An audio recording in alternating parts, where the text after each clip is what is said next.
Basically covered last Friday, briefly the life of Muhammad, how he came about, okay, with this. He has a vision in the mountains where he's told, this message, okay. And of course, in the last class, part of this message, part of this thing is the unifying and creating. What ends up happening is that we do get a nation state created, okay? It does happen to be a theocracy where, yes, religious rule and religious law basically dictates politics, okay? So while theft and murder and other things are wrong, and you're arrested and you're sentenced and all of that, okay, eating no offense for those of you that practice, but eating pork isn't a crime, okay, but it does go against certain religious groups. This would be like hey, Aiden, I caught you eating bacon, not once, not twice, but 3 times. You're going to jail, 12-year sentence, all right, for having bacon, okay? Not necessarily a crime, but it does go against certain religious rules, okay? That's a theocracy, all right? Now, we do see the formation of the state. It's known as the Caliphate. Their capital is at Mecca, and the ruler, the leader, is known as the Caliph. With the death of Muhammad, okay, Muhammad is considered to be the last prophet of like all the prophets, and so he brings to the people the word of God in its purest form, because remember, the Jews have had it, but over thousands of years they've kind of messed it up. The Christians had it, but over 600 years they kind of messed it up. And so now Muhammad brings it in its final, pure, unadulterated form. And that's it. No more prophets. But because this state is a theocracy, you still need a ruler. Okay? And so after Muhammad dies, the ruler of the caliphate is his father-in-law. He takes over and he rules. And it's not a hereditary thing. It doesn't go father to son, father to son, father to son. Okay? When he dies, or before he dies, he designates an heir. That person comes in, and we don't need to know them, or if you want to, take a more in-depth class. All right? When number 2 dies, then you get number 3. When number 3 dies, a man named Ali becomes the caliph. And then when Ali dies, we have a problem, because he dies before he designates a successor. Okay? Nobody has been chosen. And so we have a political crisis. What ends up happening is that one of the families, the Umayyads, they take over. Okay? And number 1, first thing they do is they move the capital to Damascus, all right, modern-day Syria.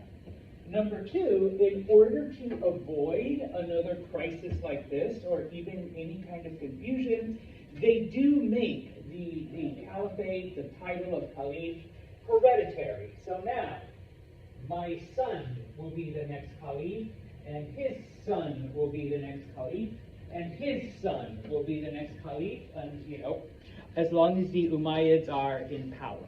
All right? Now, the caliphate continues to expand because, like any nation state, they grow by conquest, okay? Because they are a theocracy, part of that growth is spreading Islam to the people they conquer, okay? Eventually, we get to a point where there are more non-Arab Muslims than Arab Muslims, and so that becomes one of the first divisions and one of the first issues.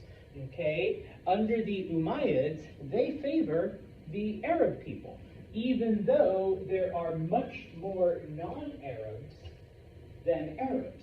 Okay? Because of this, all right, obviously you start to get resentment and hatred and, all of this kind of stuff. Also, we begin to see that in some of the areas that are conquered, some of the Arab people begin to mix with the locals, and so how are you going to say my son is less than me because, my son is half Arab and half something else. Okay? Well, what ends up happening is that another family, the Abbasids, they kind of channel this energy into a rebellion. They overthrow the Umayyads. First thing, they move the capital to Baghdad. Okay? And then after that, the caliphate continues to expand. Okay? If you recall, okay, from Spain all the way into India. Okay, so it's huge. All right. Now, under the Abbasids as well, in addition to this, the focus changes. They're not just conquering because that's what countries do. They conquer each other. They're conquering in order to spread Islam. Okay. Before, it was just kind of like a secondary or a tertiary thing that happened. All right. But now that becomes the primary focus. Having said that, though, they do not force conversions on people, okay? But if you're not Muslim, what do you have to do that Muslims don't? Pay tax, and we all love paying taxes. All right. It's like, nope, I'd be the first in line. So yeah, people convert. Not to say that they didn't have faith, but they do convert to avoid taxes. And as we've talked about before, Islam was fairly easy, okay? And of course, for many people, it was actually an improvement to some of the things that they had before, all right? Now, a couple things happened during the Abbasid period. Number one, we'll start with the good. We do see an expansion of art, science, medicine, maybe not good, math. Okay, the use of zero, the discovery of like geometry and trigonometry and those kinds of things, and that is why the current year isn't written. Holy fuck! I cannot remember my Roman numerals. Isn't written like this. Wait, what would 20 be? 20, and then V. There we go. It's not written like this. Thanks to the Arabs, it's written like this. Okay? Yes, we do have Arabic numerals. All right? So instead of being like, hey, it's been a wonderful MMXXV so far. No. 2025. All right? So yes. Okay? The bad stuff, though, with an empire, with a kingdom this big, it becomes very, very, very difficult to govern it all. So a lot of areas begin to break off. Different people begin to take over different places, because remember, despite the fact that they're all ruled over by the same religion, it's still politics, it's still people. People are going to do people things. And so, different leaders begin to break off and different leaders begin to do their own thing. Okay, now, we finished off talking about some of the good, okay, how in Spain we do get a pretty good society, a mix between, Muslim and Jewish and Christian, how in Central Asia we also get, the Sogdians become converted, and of course, because they control the main part of the Silk Road, trade and commerce expands, and of course, it makes the caliphate very, very wealthy.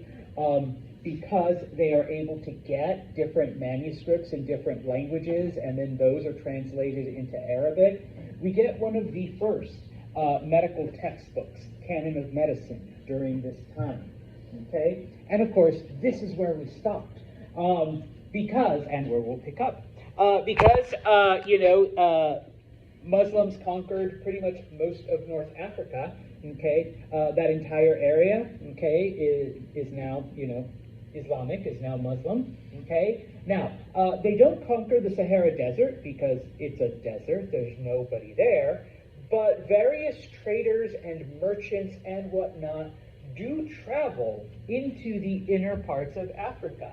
And yes, while they're conducting trade, while they're conducting business, they also spread their religion.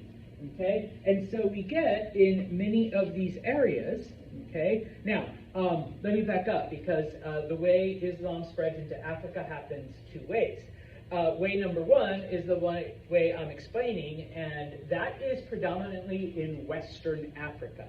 Okay, Muslim merchants, Muslim businessmen go, they buy, they sell, they do all their thing, and oh, by the way, Ed, here's Islam. Okay, some people convert, some people don't. All right. Now, in East Africa, okay, it's a little bit different because, and I promise I'll come back, because East Africa is really, really close to the birthplace of Islam, okay, they get a lot of it directly, okay? And so it's just basically, you know, you cross the ocean and there it is. And so as you're conducting business, as you're conducting trade, once again, you do see then many people from Africa accepting Islam. Okay? Now, what happens in East Africa, though, is that unlike West Africa, you do see a mixing of the two cultures. So you see kind of like another little division, and that's one thing you have to understand. No matter what group, as it encounters other groups and other influences, it is going to transform and it is going to morph a little bit. Okay? And so in this case, in East Africa, you actually do have a mix of Arabic and African culture in a lot of places. One prime example, and this is just me because once again, I like languages, Swahili. Okay? It is an African language, but it actually uses Arab sentence structure and writing structure when it, you know, translates into other stuff, which is kind of a unique thing because no other African language does this. Okay, they have their own grammar, their own rules, their own sentences and whatnot. But Swahili took all of that from Arabic and then just adapted it into itself. All right. The last big, important, awesome thing that begins to happen is that we have what is called a green revolution, okay? Because, once again, and I think I have a better map. Okay, sorry. This map just shows how Islam spread into Africa. So way number one into West Africa because traders crossed the Sahara. And then, of course, way number two into East Africa because via the ocean they're able to go to Arabia. And, of course, you know, brought Islam with them. But this is the one. Okay, so the caliphate is all of this, okay?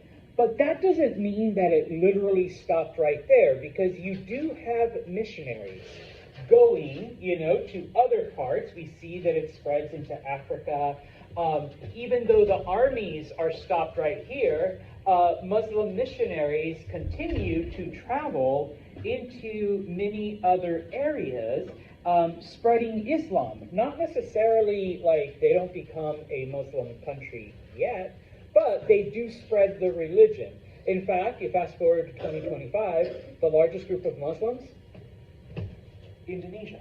Okay? They're not even an Arabic country. All right? And so what we begin to get because of this, let me go back, is what we call a green revolution, where the food from other areas, especially Asia, specifically Southeast Asia, begin to be taken to other parts of the Muslim world. Okay? Things like rice. This is how rice gets introduced, all right, to parts further west. Various kinds of citrus, okay? That's how it gets introduced. Oh, probably one of the most important things, sugar cane. Sugar starts off in southern parts of India and some parts of Southeast Asia, like what today would be Vietnam and like Cambodia and those areas. Okay, why does it become important? Because it gets taken to Africa, and there it grows, and it grows pretty good. But then fast forward about, I don't know, 1,000 years, and Europeans take it from Africa to the Caribbean, and now you have like a shit ton of sugar, but unfortunately you also get a lot of slavery, and it just transforms the world. Okay, bananas. Bananas started in Asia, Southeast Asia specifically. Okay, and it is with this, you know, Muslim revolution that it spreads across Asia, it spreads across Africa, it spreads across Europe eventually, and then it makes it to the Americas. And today, like when you look at a banana, it's usually like from Panama or Costa Rica, but it actually starts in Asia. Okay. Just as a little aside, I did spend time in Vietnam. Didn't realize there's like at least 8 different varieties of bananas that you can eat. I know you guys are like, there's what, yellow? Oh, there's way more than that. Okay, and some people are like, yeah, plantains. There's way more than that too. Okay, I had one banana I remember in Vietnam. It tasted like a potato. I don't know what the hell it was, but it was pretty good. I was just like, shit, this tastes like a potato in a wrapping. You know, like a baked potato. All right, not a raw potato. All right, you guys are like, ooh, gross. No, it tastes like a baked potato. And I'm just like, holy shit. Some of them were really, really sweet. Some of them were like kind of gross. And I was just like, okay, how do you guys eat this shit? But then so are plantains, unless you fry them. All right. So yeah. Okay. So you get all of this. I'm sorry. I'm just a little hungry. And so what ends up happening? Remember, more food equals more people equals more people equals more food, more people. The cycle continues. In this case, then, not only do you get now more food, but you get more variety of food, and you get better tasting food. And so, you know, I'm just sticking with bananas. You know how to source of potassium. All right, so you get like more vitamins, a more diverse diet, better nutrition. So yes, populations increase. Okay, so one of the many benefits has nothing to do with religion of Islam spreading throughout those parts of the world. Okay, now, once again, you can't take a group, any group, you know, this size. We've seen it with Christianity, and we'll see it at the end of the chapter again. Without there being some kind of divisions and disagreements. Okay? Now, we've seen this Arab versus non-Arab thing, which is one of the first divisions within Islam. Now, that doesn't end just because the Abbasids take over, because they still do a little bit of discriminating. Yes, they used that, you know, anger to kind of propel them into power, but once they got there, they kind of forgot, you know, the non-Arab people that helped them out, okay? And so we begin to see, okay? And of course, it is technically political, but because it is a theocracy, obviously there's quite a bit of religion involved, okay? And so the first major division becomes between a group known as Sunni and a group known as Shia or Shiites, okay? Now, their basic disagreement is this right here, okay? Because of this, us non-Arabs were eventually discriminated against, but if we had followed a slightly different path, okay? Now, the Sunni, I'm going to write it right here, agree with how things happened. Okay, yes. Muhammad died, his father-in-law took over, then you had these other two dudes, and then you had Ali, and then you had the Umayyad family, and then you had the Abbasid family, and that's the way history went, and that's the way, you know, that's the way Allah had wanted it to go, so that's why it happened that way. Okay? And then, of course, you get the Shia or Shiite party. Okay? And they're like, no. I'm going to use my red marker. This should have never happened. Okay? That should not have happened.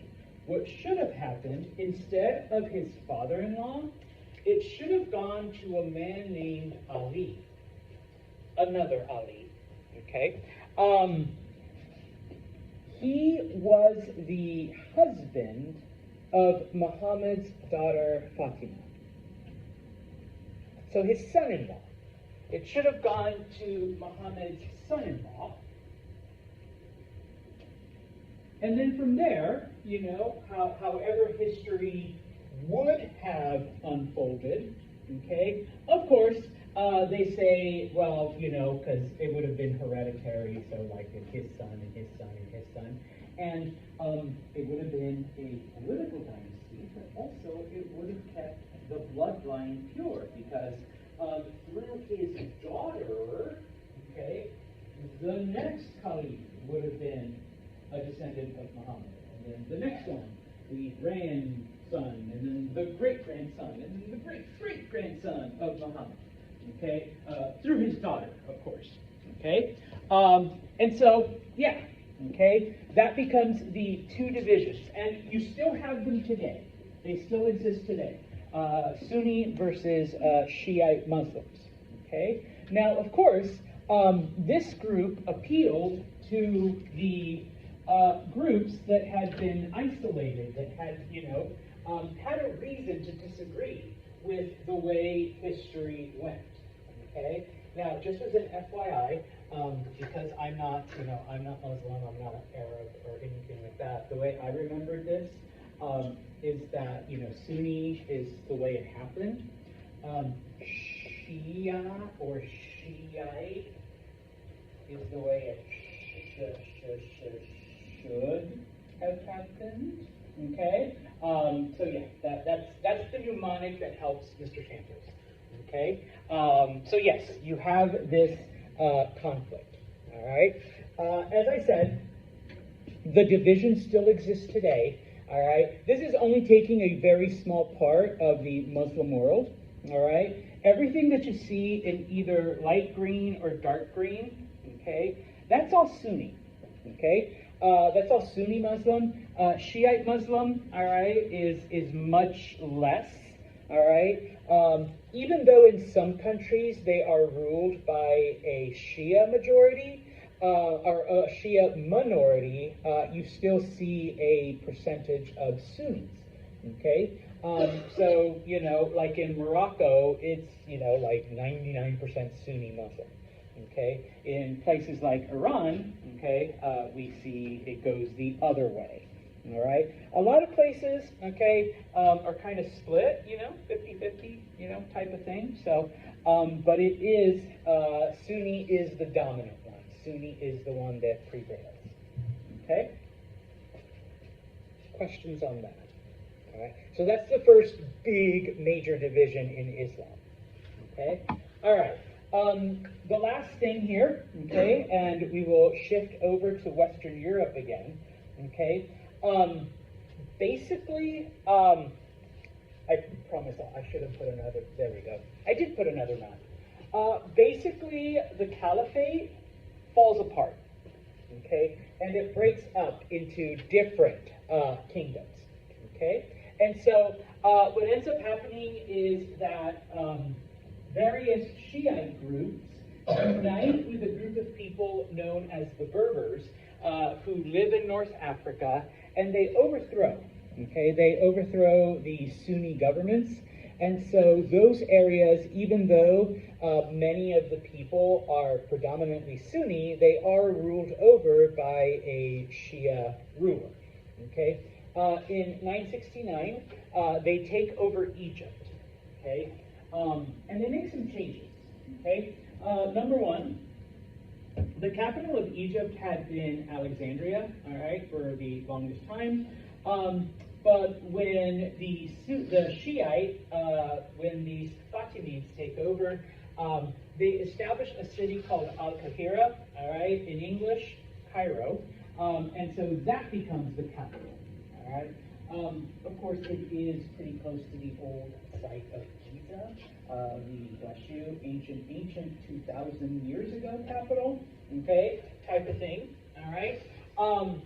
This lasts, okay, all the way until the 1100s when other dynasties take over, but it is under this rule that Egypt becomes really, really important during the Middle Ages. It becomes important during this time period. Just like before, though, I mean, it doesn't really change too much. Scholars and academics and scientists and mathematicians from all over the Muslim world basically come to Egypt to share their knowledge, to learn more from each other, to translate texts into Arabic and whatnot. Despite the fact that the government is a Shiite government, most of the people are still Sunni, and they don't convert, all right? But the Shiite government, all right, fine. We're all Muslim in the end, okay? So, when it comes down to it, all right, I guess for the last 2.5 classes, Islam starts as a political/religious movement. It gets really, really big, and then, like most groups, like most movements or philosophies, it does break up, okay? First, it breaks up politically, okay, because we do see different states and different kingdoms. And then, of course, we see this religious split, where you do have this Sunni versus Shia, which, like I said, this difference still exists today. All right? Questions, comments?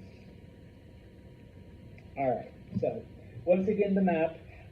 You don't need to know this, but in the end, you have a kingdom in Spain, you have the kingdom of Egypt, you have Khorasan, you do have Persia, and then you have smaller kingdoms that rise up depending on, the moment in time in history and whatnot, okay?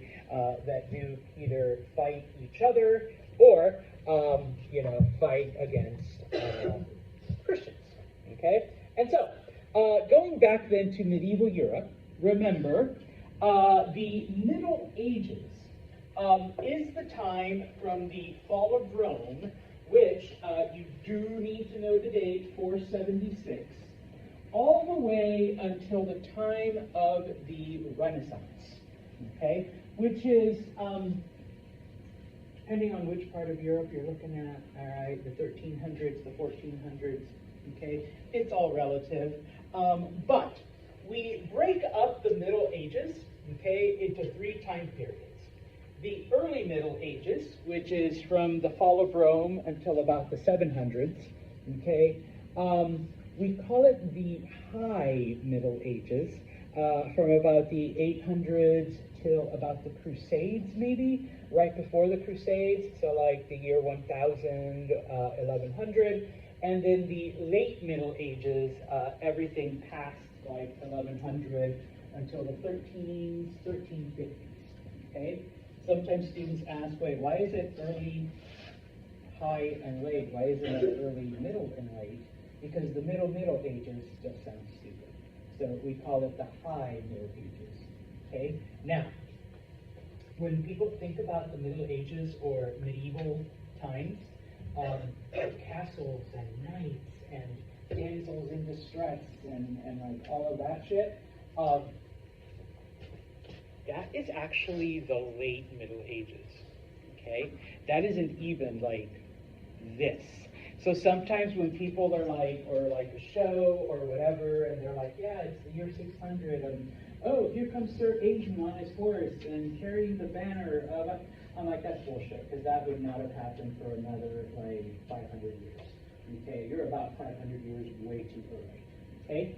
The early Middle Ages, and we kind of talked about this before, but just to re-emphasize, okay, number one, the only organization, and I use air quotes, all right, were the Germanic tribes, okay, because there is no central government, okay? Everything was dominated by whatever tribe you belonged to or were influenced by.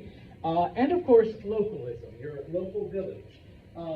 People didn't travel past the safety and knowledge of their village and maybe a couple of surrounding areas, okay? Because you didn't know what was out there, okay? Plus, all of the roads, all of the structures that the Romans had built over 1,000 years had completely collapsed, all right? And so because of this, there was no way to get places, but also, there were bandits, there were assassins, there were dragons, dragons, but nobody knew that, okay? Ed says, I saw a dragon, might have just been like a really ugly moose, but he says, I saw a dragon, and now the whole village believes that there's like a dragon out there, okay? learning and literacy go on the decline. All of the knowledge that the Romans had acquired basically disappears. Okay, now, FYI, the Catholic Church kept it. They kept it locked away. They kept it in their vaults. And yes, it does stay safe, and it does stay preserved for about 1,000 years. But what does that do for the average age? Okay, road fell apart. He has no clue who built the road 100 years ago. Doesn't know how to work concrete, because the secret of concrete is a Roman invention, and it's been, tuckered away. So yeah, okay. Now, some people refer to this as the Dark Ages. We don't like to call it that anymore, because all of this situation that I'm explaining only happened in Western Europe. As we see in the Muslim world, you had medicine, you had math, you had astronomy, you had all of that stuff. Everything was progressing and changing and advancing, just not in Western Europe. Okay, and to top it off, it turns out that there was a mini ice age between the year 400 and 800. Just an overall decline in world temperatures. So, not only have you lost the knowledge and the tools and everything from before, but now, your crops aren't growing as good as they used to. Now, you're cold a lot more than it used to be. So it really does feel like the world is, slowly over. If you live in Western Europe, okay? Now, okay, as I mentioned also, many of these Germanic tribes move into, bless you, particular areas, okay, which over time do in fact transform into, okay, many of the things that we know today. So, fast forward 2,000 years, that's France. The Angles, fast forward, England, okay, and things of that nature, okay? Now, I don't know why I put this. Oh, this one goes into more detail of the various Germanic tribes and the areas, because it wasn't just the Franks, it wasn't just the Angles.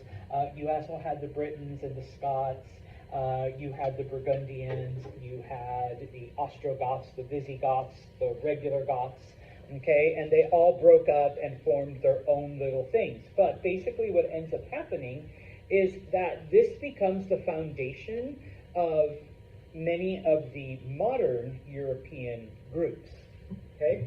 Now, like I said, for about 800 years, okay, Western Europe is dominated by two forces. We've already talked about force number one, and that's the Germans, that's the Germanic tribes. Okay?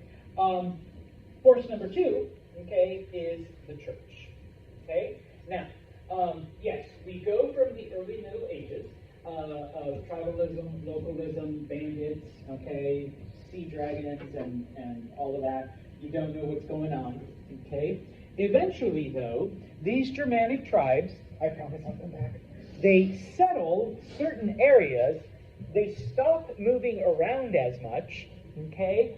And those local villages, those local towns kind of start uniting and forming their own little mini kingdoms, okay? And so people begin to do agriculture again.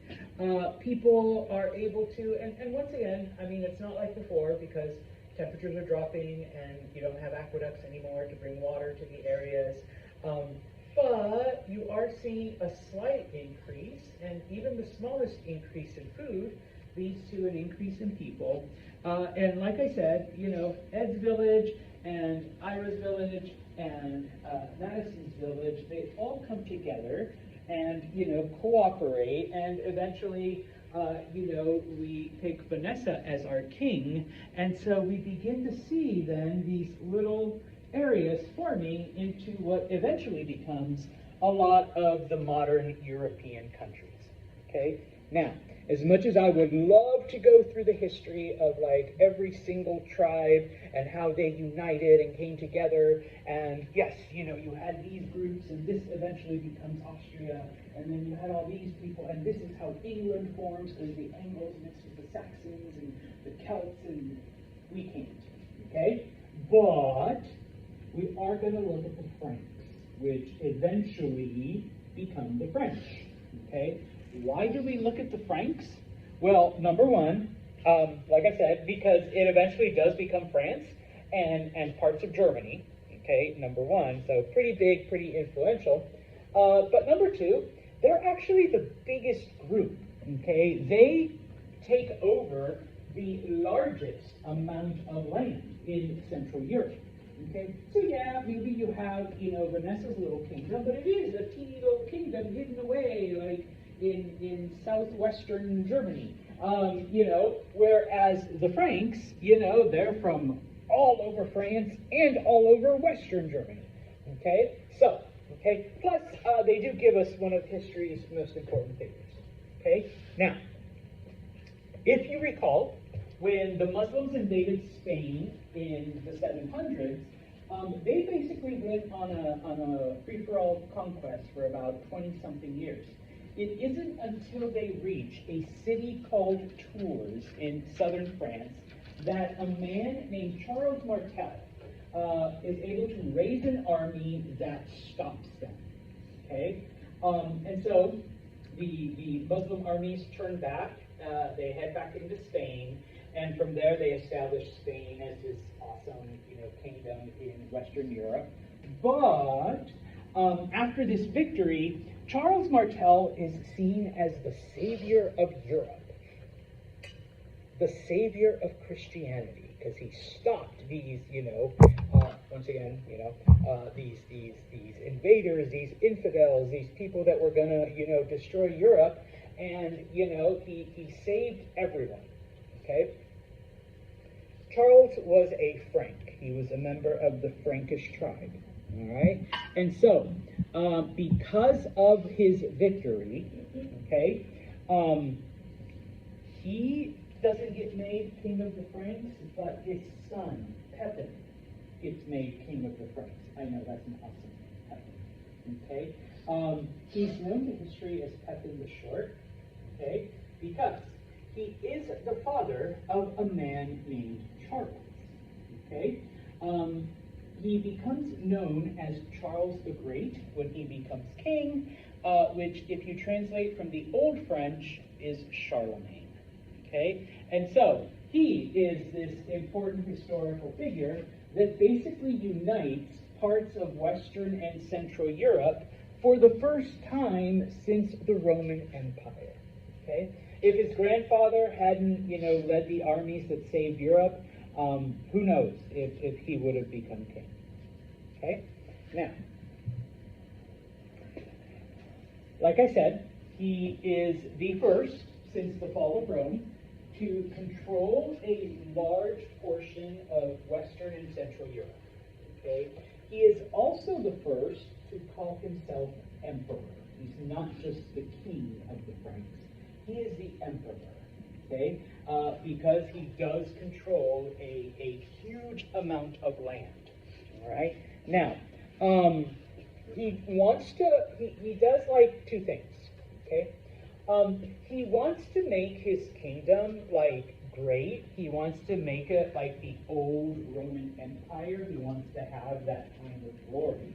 Unfortunately, for all that he does, he's never able, to recapture, obviously, none of that glory of, the Roman Empire. In fact, when you look at Charlemagne's kingdom compared to Muslim kingdoms of the same time, it is considerably backwards, okay? So while Muslims in Spain, just, the place next door, had running water and farms and citrus orchards and all of that, okay? Yes, Charlemagne's kingdom barely had any kind of crops, barely had food, and people pooped in buckets and threw it into the street, okay? Type of thing. All right. So yeah, number one. Number two, okay. Whereas under the Romans and under the Germanic tribes, for the most part, war was the duty of men in general, and if you wanted to advance from a lower class to a higher class, you could just join the military, all right, and you'd be rewarded for your skill and whatnot. It is under Charlemagne that he basically is like, you know what, we need to go back to the old way of only having a warrior class. Okay, so only if you're designated, in the warrior class can you fight. All right, it doesn't matter if you're big and ripped and like got big muscles like Ed over here. All right, Ed's the son of a carpenter, so you're just going to be a carpenter the rest of your life. But you guys are the sons of landowners. That means it is your responsibility to fight. Okay, you're going to be taught to fight, even though, sorry, Maddie, Maddie's kind of small, whatever. But Maddie can learn how to use a sword and a shield and fire arrows and, all of that stuff. Okay, so it's kind of a regression, all right? And later on, when we get to the late Middle Ages of like knights and armor and all of those people were landowners, okay? They were the only ones allowed to fight, were the landowners. Okay, it didn't matter, once again, if you were like tall and ripped and everything. Because he wasn't a landowner, maybe he was a baker. We're changing the profession. He's a baker. He doesn't get to fight. He gets to make him a birthday cake. All right, that's it. All right, that's all he gets to do. Okay, so that was kind of a backwards thing. Okay, now Charlemagne's kingdom was rich. Okay, because they engaged in a lot of trade. But their trade was going east into where the Slavic people were, which were not Germanic, they were a different group of people, kidnapping them and selling them into slavery. And that's how they made their money, number one. And fun fact, that is where we get the word slave from, because Charlemagne kidnapped so many Slavs that the word eventually became slave. Okay? Someone who, you own and does all the stuff for you. Okay? Now, the other thing that Charlemagne does that is very, very important is he was a Christian. He was, truly a follower of the Catholic Church. And so he did everything that he could to help the Pope and to help the Catholic Church grow. We can't get into Catholic history here, but it was in crisis during the 800s, when Charlemagne was king. There was 3 different popes living in 3 different places. Okay, that's how, I know right now, Pope is dead, and, fortunately, y'all don't have to deal with, 3 different people fighting over becoming Pope. Charlemagne did. And so Charlemagne picked his favorite, gave him haven, backed him up, and so that Pope got that stronger claim because he had Charlemagne's armies behind him and all of that. Okay? The one unifying presence in Central Europe for about 50, 60 years, eventually when he dies, okay, because Charlemagne does die, he outlived his son. So he has 3 grandsons, okay? They're not exactly sure what's going to happen to the kingdom, and so to avoid conflicts, they decide grandson number 1 gets 1, grandson number 2 gets the middle, grandson number 3 gets the east. Okay, and that way everybody's happy. There's no civil war, but of course, it's divided up.